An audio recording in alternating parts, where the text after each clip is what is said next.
So a bunch of players in the 49ers are injured.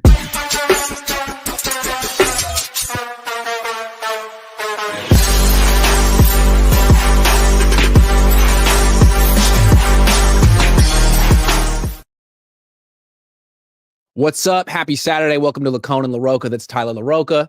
I'm Grant Cohn.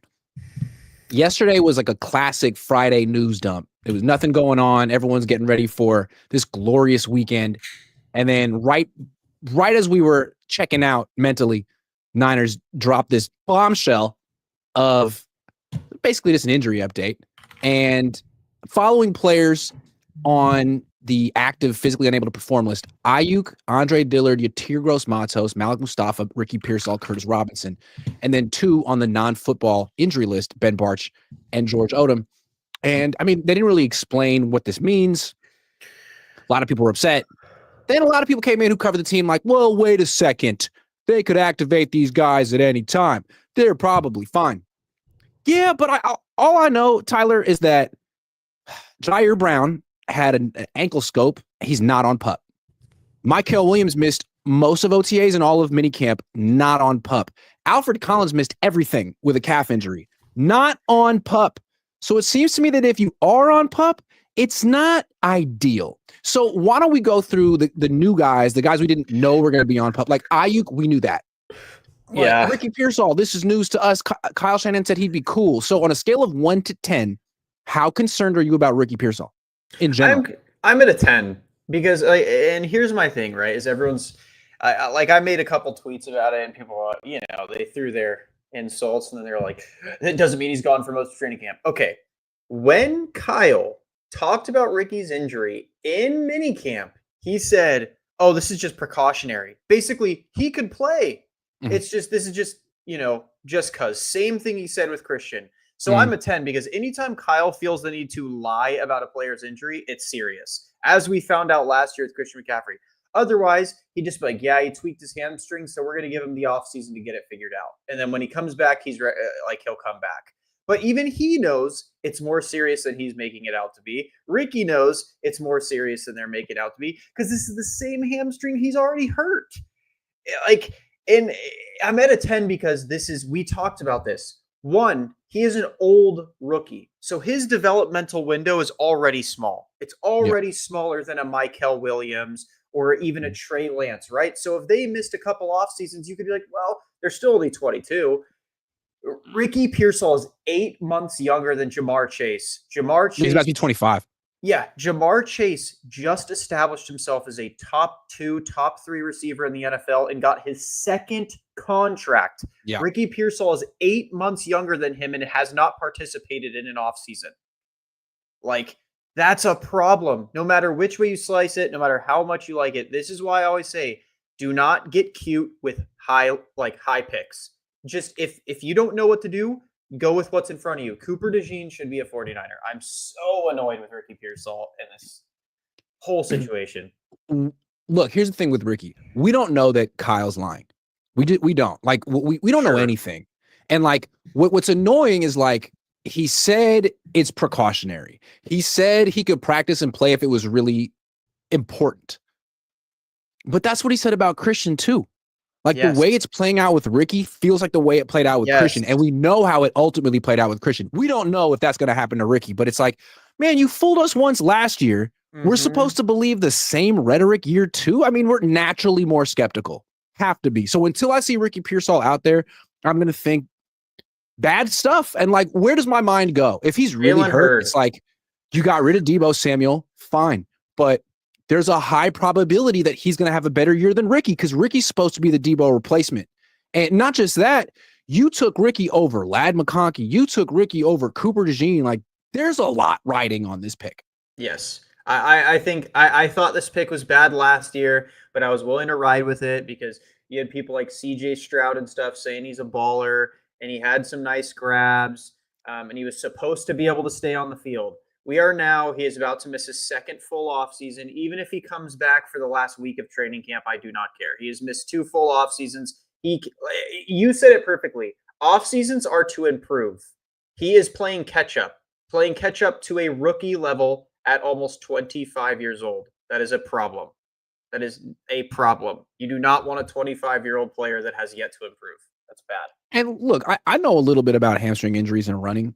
I ran track. I've pulled my hamstring. I guess a hamstring tweak, which is pretty common, that's a 3-week injury. Even if it's, a light hamstring strain, still a 3-week injury.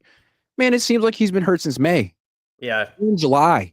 So it's a 2-month hamstring injury. I mean, that's serious. Yeah. So Kyle Shanahan can say it's this, it's that. We're precautionary. He could it seems like it's been a 2-month hamstring injury. That's got to be more than your typical tweak. And he had one last year. He recovered, played the full season. But yeah, dude, I think I don't know if I'm at a 10 with Ricky, but I'm at least at an 8. At least I'm at a 10 because BA has no knee and has participated in more off-season training than Ricky with the team. That's unacceptable. BA literally lost his entire knee and has done more off-season drills with the receivers than Ricky Pearsall. That's insane, dude. It is, and it would all be fine if Kyle came out in minicamp and said, you know what, like he strained it pretty good. We're just going to give him as much time as he needs so he's ready for the season, so that he's, because we need someone there to back up BA. They didn't think it was as bad as it is. And it is. So yeah, like with Jair Brown, they weren't, doing damage control. Like, oh, he's fine. He'll be fine. They're like, well, he's going to have an ankle scope and we'll see. And it turns out that he's good and he doesn't have to be on PUP. But with Ricky, it was so important for the 49ers to be like, no. I know it looks bad. But it's not what it seems. And he's going to be okay. When Jim Harbaugh was the coach, he used to do something different with injuries and it would piss me off. And a lot of the local beat writers didn't like it because they live off the injury updates. Yeah. And he'd be like, Jim, what's up with Ricky's not out there? He'd be like, you got to talk to Ricky. He'd be like, what's going on with Ricky. Can you say? He's like, oh, he's working through something. What the hell does that mean? Is it an upper body injury? Is it a lower body injury? It's like, I don't have to tell you and I don't want to. And at the time I hated it, but now it's like, well, because he doesn't want to lie.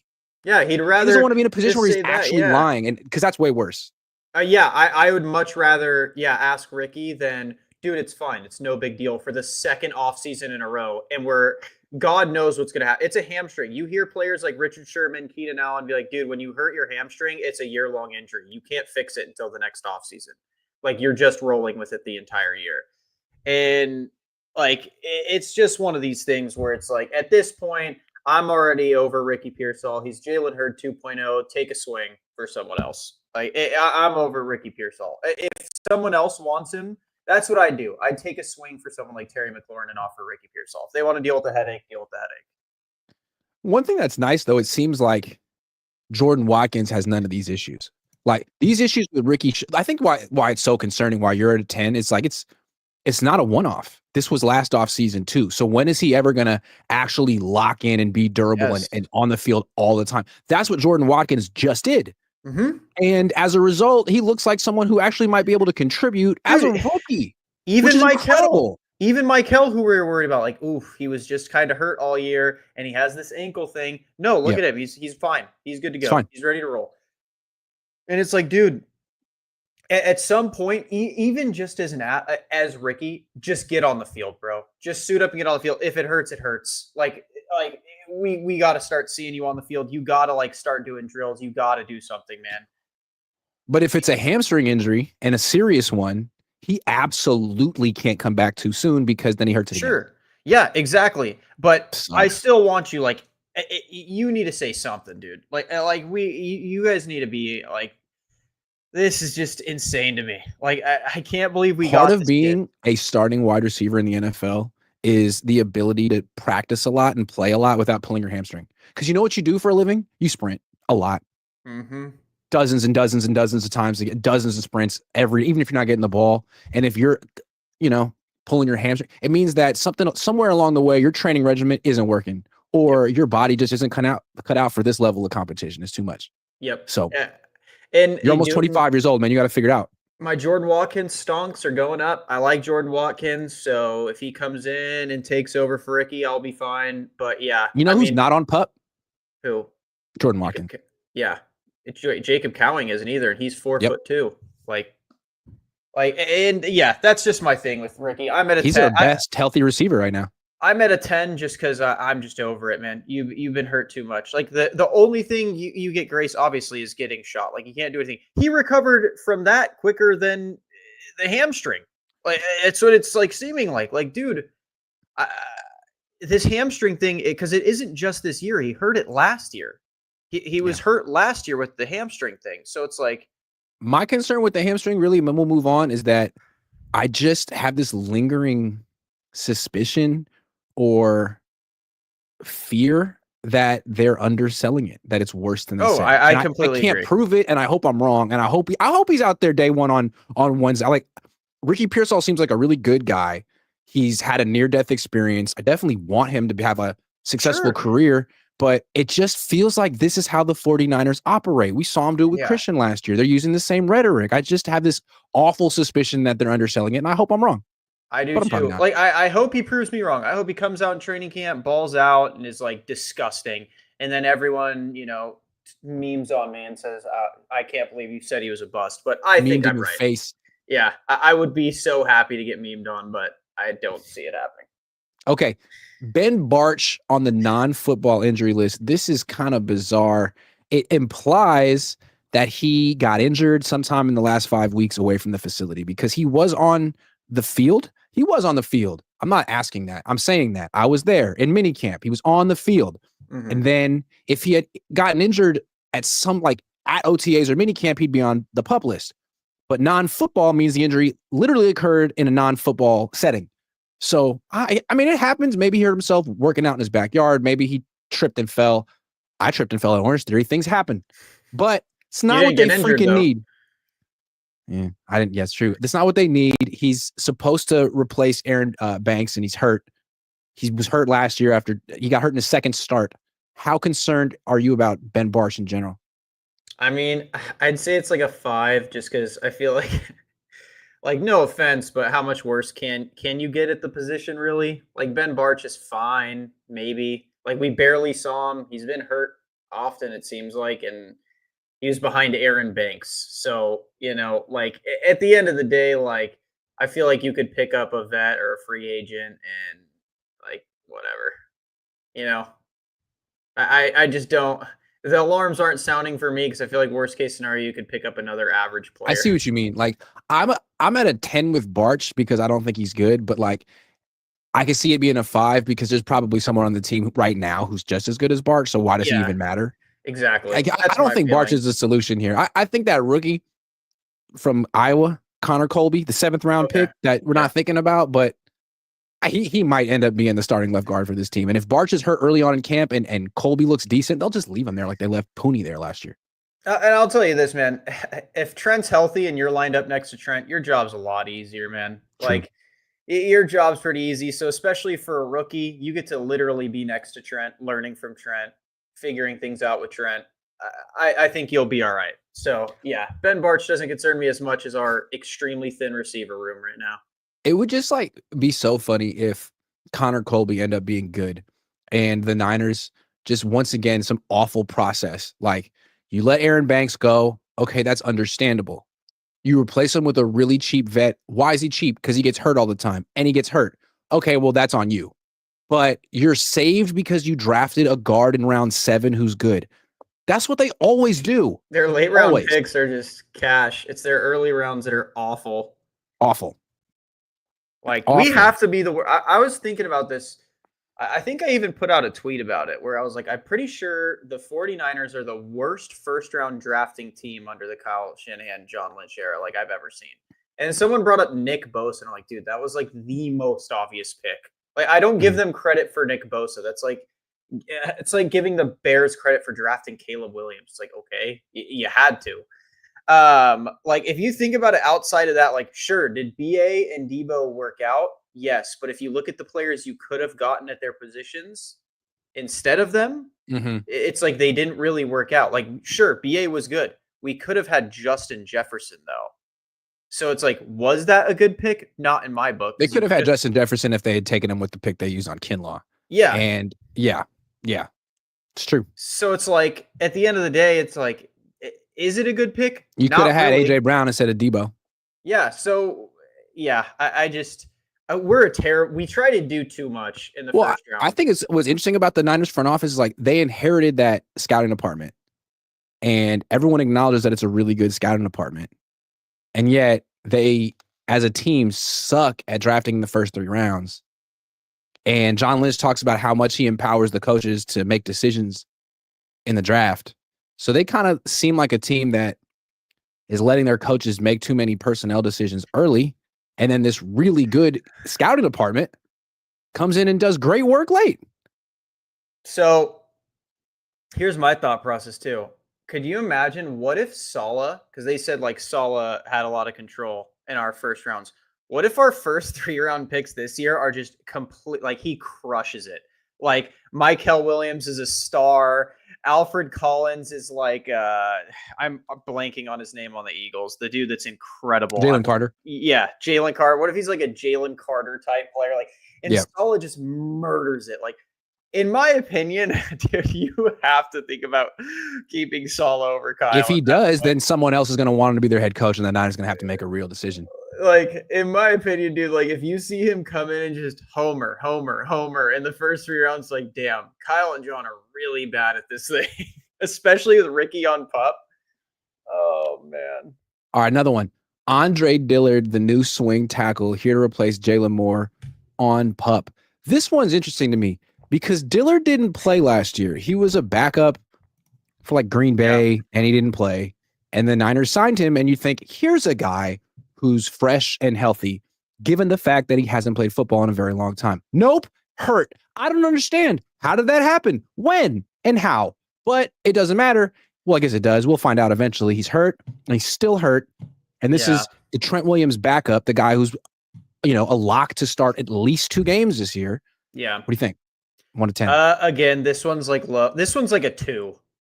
We got our beast on the right side, Colton McKivitz, one of the best right tackles in the NFL. Ascending and talent. Then you have, you have the greatest left tackle of all time. So he's not like necessary right now.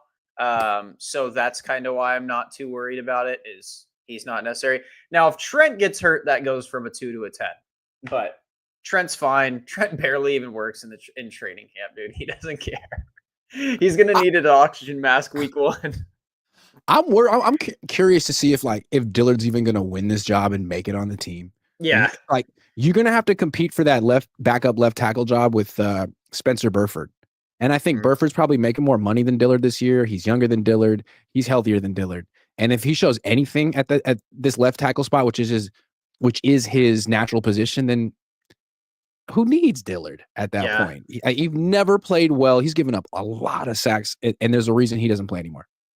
Yeah, exactly. Like he's been a career backup. I'm not concerned, man. Like they're not sitting McKivitz for whatever reason. He's not all of a sudden gonna turn into a Colton McKivitz. Like, you don't just become Colton McKivitz. Like you're born a McGlinchey or a McKivitz. Like, right. McKivitz is gonna get like $130 million contract next year. So let me ask you a question. Do you think they're gonna be able to afford McKivitz next year, or do you think they're going to have to let him go and replace him with another tackle? My guess is they're going to go to McDonald's and grab a Mick tackle. How much do you want to bet that the next right tackle will also have a last name that starts with Mick? That'd be awesome. That would actually I think they need to stick with that. It works. That would be awesome. That would be hilarious. But yeah, I think he's going to get some way overpriced deal like Aaron Banks. I mean, if Jalen Moore got $15 million a year and Aaron Banks got, what did he get? 19? He got like a 4-year, $80 million Dude, deal. Cole McKivitz is going to get 40. Yeah, that's what I'm saying. Like he's going to get broken off. We're going to see Colton McKivitz in like a Rolls Royce with a driver. Unless he pops the hell off. And say the only way I could see it is say they win the Super Bowl, Trent retires.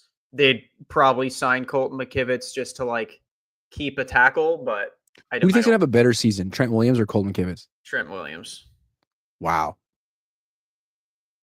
Yeah. Here's Trent Williams' career. Here's Colton McKivitz. Yeah, Trent Williams is coming down from best of all time, and then Colton McKivitz is worst of all time. So they're kind of meeting here. So. Yeah, eventually. All right, one more injury, and then we'll talk about other big picture stuff. Yetur Gross-Matos. I don't even really understand how to pronounce his name, and I feel like that's not my fault. He hasn't played enough for me to actually get it. Like no one. He had like three highlights last year. Hey, it's more than He me. was hurt all off season. Yeah. He has the 6th highest cap hit on the team. He played 11 games last year and 12 the year before that. He's only played more than 14 games once in his life, and he has 17 sacks in 5 seasons. Yeah. How concerned are you about Yetur? Again, 2. We got Michael, we got Bryce Huff, we got Nick, obviously. So not worried. If we didn't have Michael or Bryce Huff, it'd be a little bit more. But yeah, I mean, this guy was probably going to be a very rotational piece or like a special teamer. Yeah, I feel like the best defensive lines in the league are 6, 7, 8 deep. And I think they kept him because they want him to play. They're paying him a lot of money. And I don't know what they expect to get from Yetur Gross-Matos. Like, he's made so much money in the NFL doing nothing. Yeah. So, like, why is that going to change all of a sudden? He's never, ever put it together. He's, what, 27 now? I don't know. I genuinely think, like, he's just there for, like, depth in case Huff and, like, in case they have to bring Michael on the inside, Nick needs to sit out a play, and Bryce Huff is, like, out there already. And they're like, okay, like, Yetur, get in there. Like, you know, I think he's going to be used very sparingly. Like, I think I could see him getting, like, maybe 10, 15 snaps a game. So, not too worried. Last year, he played 368 snaps. In 17 games. Yeah, but that's also without 11 games. Michael or Bryce Huff. Yep. It's just the year before that in Carolina, he played 466. Yeah. But I'm curious how much of those would be. My guess is like also like how much of those are like special team snaps as well. What did the 49ers think they were getting when they signed him? Depth. Like why? Depth piece. Just the depth, my guess. There's some average defensive end that could come in and not be horrible. Is he even that? I don't know. I can't. I don't see him play anymore. What number is Yetur Gross-Matos, if you had to say? 15. What number is on Yetur Gross-Matos' jersey? You can't even say. 83. What does he look like? I think he's number 94. I could be wrong, though. Let's see. Matos number. He is number 94. Wow, you know. See, I cover this team. Yeah. Okay. Yeah. Well, when he has a breakout year, I'm going to remind you that you didn't believe in him. Let's talk big picture with this defense. So they made it the whole thing this offseason was they needed to improve their run defense, and they addressed it with all those picks, and it made sense because they couldn't stop the run last year, and it was, Saquon Barkley and Jalen Hurts, and it's running league now and all that. Sure. But pass rush also is very, very important, and the Niners really weren't good against, like, they didn't have a good pass rush either last year. 37 sacks, tied for 23rd out of 32 teams. Really need to improve that. So we know they've added Bryce Huff, Michael Williams. I got a stat for you. I think this kind of illustrates how vanilla their pass rush was last year. So 37 sacks. Of those 37, 36 were from defensive linemen. What does that tell you? Our pass rush is godlike. I mean, the only one that wasn't from a defensive lineman was Fred Warner. So it's just vanilla. It's 4 guys rushing. Yeah. Where I think with Saleh, you're going to see a lot some of DBs have sacks. Yes. Some linebackers have sacks. And that's such a more dangerous attack than, well, here's the 4 guys we're rolling out. Well, this is like I loved this stunt that, or not even a stunt, just like a lineup that what D'Amico used to do. And I think he got it from Saleh, where they'd put Nick on an island. Literally, it would be like the center, guard, tackle, and then it's Nick. And on the other side of them is like 3. Fred. Yeah, Fred and 3 linemen just sitting there ready to bull rush you. So you don't know what to do and you're confused. I used to love seeing that out of Saleh. And you feel like you need to slide away from Nick Bosa and handle all those 3 guys. And they're going to run like games and twists, and one guy might fall. Yeah, and that stuff's genius. We didn't see that in the past. Saleh used to do that so much, dude. He always would line up like 3 by 1. Everyone on the front. Like he'd have Dre and Fred Warner lined up in the A gap. Yep, and they'd be sitting there waiting, and sometimes they'd send him, and then sometimes they'd back off real quick. Yep. And it's just, I can't wait to see. I love Sala. I'm so happy he's back. I can't wait. And To I think you can see the vision. Like, okay, we got to improve this pass rush, but we can do it, and not just through defensive line. We can do it through all three levels of our defense. And one thing that people may not realize about Nick Martin, the third round pick, the linebacker, he didn't play much last year. He was hurt. The year before that, we all know he was among the beast. he was among the college leaders in 140 tackles. He also had 6 sacks. If he was able to come out in 2023, or if he came out in 2023, he would have been one of the highest. He would have been like a day 1, day 2 person. And a big part of his skill set is pass rush, blitzing. And I think that's a big reason that he's on the Niners' radar, because they don't want to be so predictable. What's that? He's not even on PUP. He's healthy. Like, as great as Fred Warner is, he's not the greatest blitzing linebacker. No, he's insane in coverage. We'd rather have him moving backwards than forwards. So why not pair him with a inside linebacker who's actually very explosive and slippery blitzing? And I think that's the idea with Nick Martin. I don't think that's D. Winters. Yeah. I think one of the reasons they want to move Lenore out of the slot is that he's not really a pass rusher either. So you could have someone a little bit more dangerous as a blitzer. Jason Pinnock had 3 sacks last year. Yeah, I'm excited to see the solid defense, man. I think the solid defense is going to be it's going to be something special. It's going to be creative. It's going to be largely dependent on how good a lot of rookies are going to play right away. But I think when they get to third down and we finally see like the kind of stuff he's calling compared to what Sorensen was calling, it's going to be exciting. Mm-hmm. I don't know how good the defense is going to be right away, though. I've said I think our defense is going to be top 5. Wow.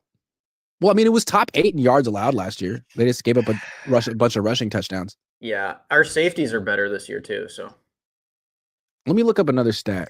I think the Niners. Hold on. Scoring defense. Opponent red zone scoring percentage. Oh, damn. The Niners gave up touchdowns in the red zone 68% of the time last year. Only the Cowboys were worse. Damn, Nick Sorensen. Our red zone offense was just as bad. So yeah, but the red zone defense was maybe worse, man. Holy shit, 68%. So I think a good way to fix that is to fix the run defense. Stop letting people just run right into the end zone. That's the best way. Our red zone game was rough on both ends last year. So hopefully we have found a fix for that this offseason. That's true. It really was an issue for the whole. Yep, the whole team. Special teams too. Yeah, our special teams was horrible. We couldn't end drive. Like, we couldn't end a drive with points. It was awful, because if you had to kick it, they could on defense though. They could definitely let the other team end drive with points. Yeah, for sure. Yeah, that's always good. Though. So they got that going for them. Yeah, but Salah's going to come in top 5. We're winning Super Bowl this year. I think it's interesting, man. You got Salah, who could have this top 5 defense. And then you got Kyle, who's like bumbling around with Ricky Pearsall and stock up, stock down. Your Salah for head coach is going to get those stocks are going to go way up. Well, he's interesting because it seems like he has the ability to improve and self-reflect. Now, he didn't succeed with the Jets, but no one does. He's going to need an offensive coordinator, but maybe the Niners have like an offensive structure intact. Like when Bill Walsh left the 49ers after 10 years, they just made Mike Holmgren the offensive coordinator. He'd been with the Niners under Bill Walsh. Like, maybe you could keep the whole structure there and say, like, Clay Kubiak, stay. Or maybe Kyle brings it all with him. I don't know. One thing I'll say with Saleh is we saw his offense as a head coach in New York, and it was horrible. So yeah, he brought Mike LaFleur with him. That was a mistake. And then after that, he just turned to like Hackett, Aaron Rodgers, pretty much. So, you can do whatever you want. I think they're a good couple. I think Saleh needs to just be Kyle's Spagnuolo, and let's just do this forever. What if instead of him being Kyle Spagnuolo, Kyle was his Josh McDaniels? No. He's got to be. They're not gonna. Kyle's not gonna take a demotion. What if mid-season? What if at halftime of week 1 they make Saleh the head coach and Kyle the offensive coordinator? Would the team be any different if Saleh were the head coach and Kyle the offensive coordinator? By the 4th quarter, Kyle would have a head coaching job somewhere else if they did that. cool. And then they would choke in the fourth quarter of games. Yeah, they would. I mean, we've They seen would. it. We've seen it with the Falcons. All right, I got another question for you. Do the Niners need to add a wide receiver? I mean, their room is kind of decimated right now. Debo gone, Ayuk hurt, Demarcus Robinson facing suspension, Ricky Pearsall hurt, Juwan Jennings. I don't mean, know. it seems like they're going to sign him because they've told every other team, no, we don't have any interest in trading him. So my we're gonna make him. We're gonna force him to play against his will on a stupid contract. It could be, but yeah, I mean, I still think like I said, dude, like just take a swing, go get Terry, or just if you're really confident in the room, go sign like Amari Cooper, go sign Keenan Allen, just someone to take like reps for now. Here's the thing. I think I'm not into the idea of Keenan Allen and Amari Cooper. Here, let me say why. I like them. They're good players. But on Kyle's team, for Kyle in particular, I feel like Kyle needs to stop with the old players on offense. I stop do with the Chris Conleys and the Jordan Matthews and the like I want the goal, the challenge, the game for Kyle, if he chooses to accept, is play some young guys, man, make it work. I agree, but like I still think you'd want them for depth, even just for a depth. Yeah, for sure. Like, they can come to camp. But like if you could make it work with Jordan Watkins, forget Keenan Allen. Oh yeah, I really want to see someone like Cowing and Watkins and and even the dude from Montana get a chance. But I don't know. I would add one just in case. What if Cowing's just awful, or what if he's just too small? Like he just gets decimated by a safety because he's 5'5". I think that's a fair question. I question his fit with Brock Purdy because they're both shorter. They worked out a lot together though.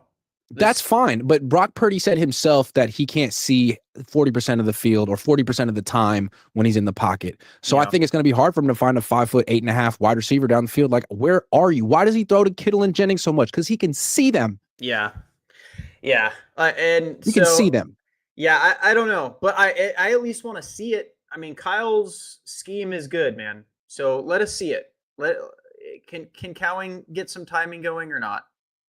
I'm much more focused on Watkins. And to me, I think this is a big test of Kyle. You got it right with Pooney last year. A couple guys went down. Pooney played, and you're like, you know what? Let's not mess with this. He's a rookie. He's playing well. He's our future anyways. Let him go. If Watkins looks good and Ricky Pearsall's inconsistent, man, forget the draft pedigree. Play the best guy. There's been a lot of examples of Kyle having like two guys at the same position and playing the wrong one. Like when he played Elijah Mitchell over Jordan Mason for a full season. It was like, why? We all know that Jordan Mason's better. What are you doing? So I just want to make sure that Kyle actually goes with the best player and is open-minded to young players for once, because that offense is still old as hell. Yeah, and I think Jordan Watkins, I think he'll be good. I think we're going to see him sooner rather than later, especially with Ricky out. Like he's going to play in training camp, so we're going to find out quickly. So let's compare Jordan Watkins and Ricky Pearsall for the hell of it. Okay. Jordan Watkins, his last year in college, played 12 games, 49 catches, 900 yards, 9 touchdowns. That was at Ole Miss in the SEC. Okay, remember those numbers. Now let's look at Pearsall. His last year in college, Florida SEC, 65 catches, 965 yards, 4 touchdowns. One guy's a first-round pick, one guy's a fourth-round pick, but the production was damn near the same. They both run 4. I think Watkins is faster. Yeah, I mean, especially with all the injuries. Especially with all the injuries, I don't think Ricky's faster. But yeah, man, I want to see the young guys now. It's time. Let Juwan and your $53 million quarterback and your highest-paid tight end be your safety blankets and Christian McCaffrey. And let the young guys run. I mean, dude, if you can't put together an offense, like I get it. We have a lot of injuries on the receiving end. It sucks. But if you can't put together an offense with Christian McCaffrey, George Kittle, Juwan Jennings, and then whoever else you're throwing in there, like, come on. I don't think it'll be that hard. So Ricky Pearsall, first-round pick, 6'1", 189, runs a 4.41, 42-inch vert, really good agility scores. Yeah. That's what he did. Jordan Watkins, late 4th round pick, 5'11", 196, 4.37. 36-inch vert. So to me, it's a wash. Whoever is playing better, practicing better is the guy who should be on the field. I don't give a damn that one was picked earlier or one was picked last year. I agree. Play the right guy, Kyle. Yep. I'm with you. Yeah. And the thing that's nice about wide receivers, like, you watch them every day. Who's winning their one-on-ones? Who's catching more passes? It's not that hard. Yeah. I listen, I agree. We're going to find out. We're going to find out Wednesday. We're going to find out. We're going to see. Because if Jordan Watkins goes out there and burns, if he burns, man, I'm telling you, I think he's going to play. And I do think in hindsight, it's interesting that the Niners spent their first offensive pick on a wide receiver. Because when they did it, I'm like, why? But now it's like, it's like your thinnest position by far. Yeah. It's worse than offensive line. Saw it coming. And we needed saw it coming a mile away. We needed a punt returner. So that's probably why. Is because both Jordan Watkins and the dude from Montana are special teams guys. They're really good at it. That's another thing about Watkins. I feel like he could be a more explosive punt returner than Junior Bergen. Like Junior Bergen runs like a 4.5 something. Yeah. Cool. Watkins runs a 4.37. Yeah, but Junior Bergen was like the GOAT at special. You should get a Jordan Watkins jersey. But I feel like he's going to change his number when he makes the team because no one wants that number 17. I'm going to get a Ricky Pearsall jersey because it can't get worse than it is right now. It can if you get his jersey, dude. You are bad luck. Maybe I'll reverse curse him. He's already not playing. Do you think you can buy a Jordan Watkins jersey? Do you think they make them? I mean, I could. I just have to get it custom. You have to customize it. Yeah, I have to customize it. Ooh. And then someone would be like, who is Watkins? The Barcelona story says there's a rumor Defoe Buckner would love to come back to the Niners. Are there any legs to this? Hold on. I haven't heard this rumor. I don't know if there's any legs to it, but it seems like it would make sense. Uh-oh. Yeah, I just got a call. Yeah, it's true. He wants to come to 49ers. So, yeah. I thought Jackson was calling you for a second. I was like, is everything good? My sources just called me. No, my son's 2, so he can't call me. I mean, it makes sense. He never should have been traded in the first place. No, he was drafted here. He wanted to stay here. He's the best player. Indianapolis is not. I like Indianapolis, good town, but it's not. It's not where you go to win. It's not. Yeah, that team's going nowhere. I could see it. He was not only a good player here. He was like a leader. Salah's back. He was. Yeah, Salah's back. So Salah's back. I could see it. I could see him wanting to come back to Salah and go for it. He knows. Why would you not want him either? I mean, plus, dude, he could want to just come back as a weather. You know, they can't afford him though. No, we can't. We're not going to get him. So I don't think there's. I mean, I'm sure there's legs to. He would love to come back. There aren't legs to. We would be able to afford him unless. Well, let me see. And we know they have $14 million in cap space next year.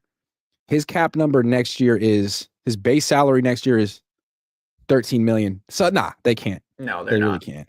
They're not. But I'd like them to because they never should have got rid of him in the first place. Joshua Wyatt says run defense is about mentality, consistency, and responsibility.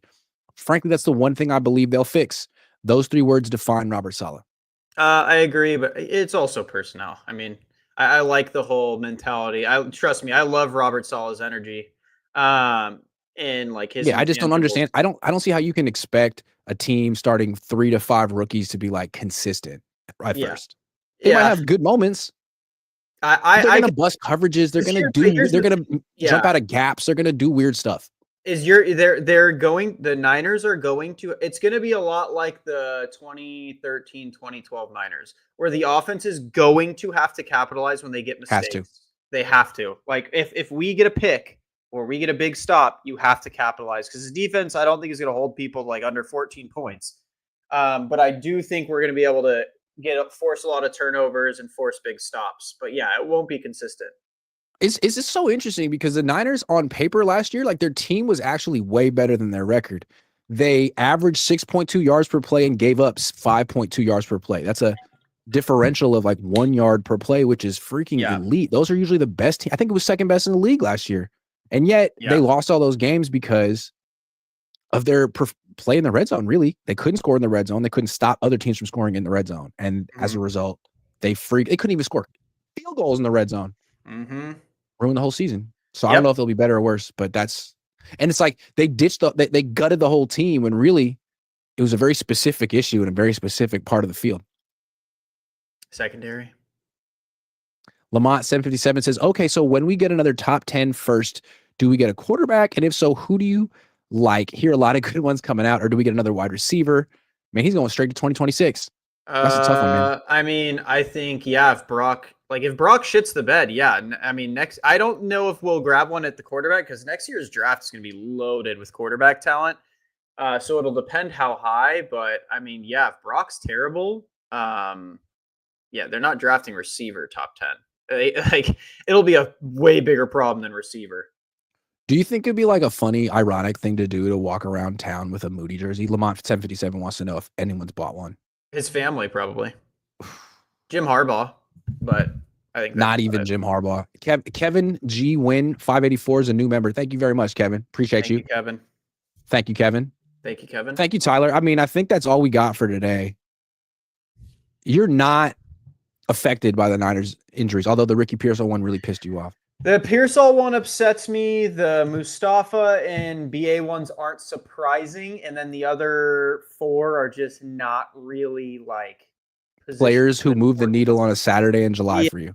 Like, dude, if Yetur Gross-Matos was a full participant in training camp, we wouldn't. Like, you got to go tell your son Jackson, like, hey, man, I just can't raise you today, man. I'm a little depressed about Yetur. I thought he was going to be ready. He's not. Can you imagine? Like, the thing is, if Yetur wasn't on the PUP list, we wouldn't have talked about him this offseason. But have we ever talked about him? Exactly. You don't even know what number he is, which He's is 94. fair. I know. Sure. He had 3 sacks in one game last year, right? He has 15 in his career. He's a beast. That's a good number. So, I mean, they're just not needle movers. I mean, we have to make it out of training camp, though. That's going to be the hard part. That's the hard part with the 49ers is making it to week 1 healthy and making it through week 1 healthy. Over under on 2 starters getting hurt week 1. Did we dodge a bullet with Greenlaw? Yes. He's already hurt. Yes. Hold on. We're getting some news. Uh-oh. What happened? Hold on. Wow. What is this guy talking about? Do we just sign Jamar Nathan Flores' Niners just released George Odom. Did they? I don't know. Who cares? Again, not a needle mover. Who cares? Yeah, there is that. But I don't think that I don't see that they did they? I don't see anything. I feel like George Odom was important when they had the old kickoff rules because he was good at like covering kickoffs, but now it's that stupid kickoff. I mean, when I look it up, it says George Odom is a safety for the 49ers. I don't see anything about him getting released. Nathan Flores often knows. Maybe he knows George Odom. He's on the non-football injury list. He was placed on it on Friday. So, maybe they got rid of him because he's hurt. But again, who cares? Get Justin Simmons. Yeah, well, we can't confirm that one, folks. We'll have to keep an eye on that. But as Tyler so eloquently put it, who cares? I mean, dude, let's get Justin Simmons. If we need a safety, we got him. He's saying it's on the Niners app. Well, okay. The Niners page reported it. Jeez Louise. Let's look at their let me look. 49ers. We got to get this right because even though no one cares. I see Trent's birthday, Spencer's birthday. I see Paige Russell balling out. I see the they did. No, they did. They did. Okay. So this is on their website. If you go to latest news, it's the top one. 49ers released safety George Odom. The San Francisco 49ers today announced they have released George Odom. And then they just give him like some stats. He originally was here, and then he was here, and now he's from here, and now he's gone. Wow. Oh, the guy that was on the NFI. No. Please. Gosh. In 3 seasons with the team, he had 2 starts and had 14 tackles in 40 games. Oh, what are we going to do? Oh, well, they were trying to get better on special teams. Yeah, we signed like 7 special teamers, so he just got and he's on the non-football injury list. Like he's one of those players that's going to get released, and after they like have their 53 man, they're going to go through it and be like, "Oh, okay, like, hey, do we really need him, or we'll practice squad you?" That's probably what's going to happen to him. I just don't see how the Niners can win the division now without Odom. Him and your Turgros Matos were Wow. the real barn burners. Oh my God, the team is this just throwing the towel. What was your favorite moment of George Odom's career with the Niners? Honestly, was one of his 14 tackles. Like the 14th of them was like. I thought that catch he gave up to Justin Jefferson, I thought he almost broke that up. Yeah. I thought he almost made a nice play there. I honestly thought he was almost going to be our third string safety at one point, and he just disappointed me and went to fourth. So yeah. Well, George, good luck. Who's it on if we suck on offense? Kyle or Brock? Both. But it's probably going to be on Brock. I'm going to be honest with you guys. Brock isn't that great. We saw last year. It's really going to be on. Like we saw last year how prone Purdy is to making mistakes. Kyle's offense is anti-mistake. If you're throwing interceptions or fumbling the ball or running around like you're Patrick Mahomes with half the talent, it's not going to work out in Kyle's offense. Kyle's offense is very straight up. I have a different answer. I know you hate Kyle. No. If they suck on offense, I think it's going to be because of McCaffrey. I think it's going to be because McCaffrey's toast or hurt. That's what I'm saying. Is like that's. I don't really think much of either of these guys. Honestly, I feel like they're both McCaffrey merchants in the year 2025 of our Lord. That's where I'd blame Kyle though. If your offense is centered around the bilateral Achilles tendonitis player, like you should just be fired on. You know how people call Shea Gilgeous-Alexander a free throw merchant? Yeah. Dude, Brock and Kyle are McCaffrey merchants. Okay, Kyle PMC was merchants. successful prior to McCaffrey. Yeah, but like so was Chip Kelly. You know what I mean? Like times change. And since 2022, he's been a McCaffrey merchant. Last year, he had no ideas. He's got to show us something, baby. I mean, here's my thing. If I was Jed York, I'd be like, let me see the playbook. And if I see McCaffrey circled on every play, then I'm firing Kyle on the spot. Like that's pretty much it. I think that's fair. Be on our offense again. I think that's fair. Yeah. Well, thank you for bringing us the news of George Odom, bring that to our attention. It really changes everything. I was thinking maybe 10 wins, but now I'm thinking 7. Yeah, I was thinking 14, but now I'm thinking 15. So there you go. Thanks for watching, and let's go have a nice day. Take care. Nice Saturday. Yeah.